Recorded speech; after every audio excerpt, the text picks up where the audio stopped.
এর অর্থ দুনিয়ার কোনো মুফাসসির বলতে পারবে না, দুনিয়ার কোনো ওয়াইজ বক্তা কেউ বলতে পারবে না। এর দ্বারা উদ্দেশ্য কি আল্লাহই ভালো জানেন। মুফাসসিরিনে কেরাম সেটা এই সমস্ত আয়াতের তাফসীর করার ক্ষেত্রে বলেছেন হরফে মুকাত্তাআত বলে ছেড়ে দিয়েছেন। যেমন আলিফ লাম মিম তাহা ইয়াসিন, এই সমস্ত অক্ষর যেগুলি আছে এগুলির ক্ষেত্রে মুফাসসিরিনে কেরাম তাফসীরে জালালাইন, তাফসীরে রুহুল মানি, তাফসীরে বায়ানুল কোরআন, তাফসীর ইবনে কাসির, তাফসীরে বাইজাবি, যত ধরনের তাফসীরের কিতাব আছে সবগুলোর মধ্যে মুফাসসিরিনে কেরাম হরফে মুকাত্তাআত বলে ছেড়ে দিয়েছেন। এর দ্বারা উদ্দেশ্য কি, এর অর্থ কি, আল্লাহ পাকই ভালো জানেন। অতএব দুনিয়ার কোনো মুফাসসির বলতে পারবে না। এখান থেকে একটা মাসলা বের হয়, যদি কোনো ব্যক্তি কোরআন শরীফ বুঝে না, তর্জমা বুঝে না, অনুবাদ বুঝে না, তাফসীরও জানে না, ওই ব্যক্তিটা যদি পড়ে তাহলে কি তার কোনো সওয়াব হবে? নবীজি সাল্লাল্লাহু আলাইহি ওয়াসাল্লাম হাদিসের মধ্যে বলেছেন, কোরআন শরীফ বুঝে পড়ো কিংবা না বুঝে পড়ো, যেভাবে পড়ুক না কেন তার আমলনামায় সওয়াব পৌঁছবে।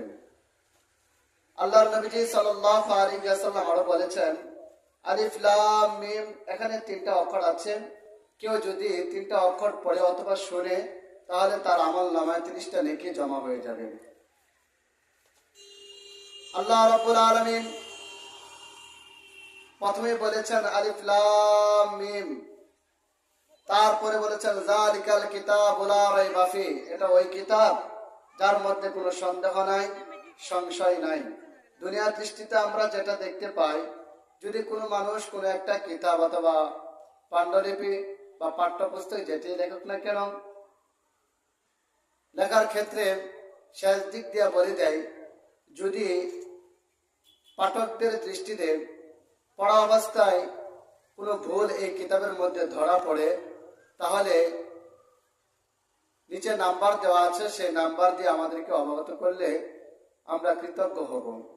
এই কথা বলে আবার বলে সামনেতে যদি এই কিতাবটাকে ছাপানো হয় তাহলে আবার নতুন করে সংস্কার করা হবে, এই ভুলটাকে শুধরে দেওয়া হবে।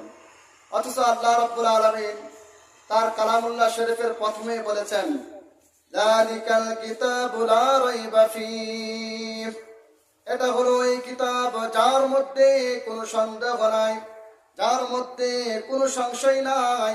এই কিতাব কাদের জন্য হেদায়েত হবে? রব বলেন হুদাল লিল মুত্তাকিন।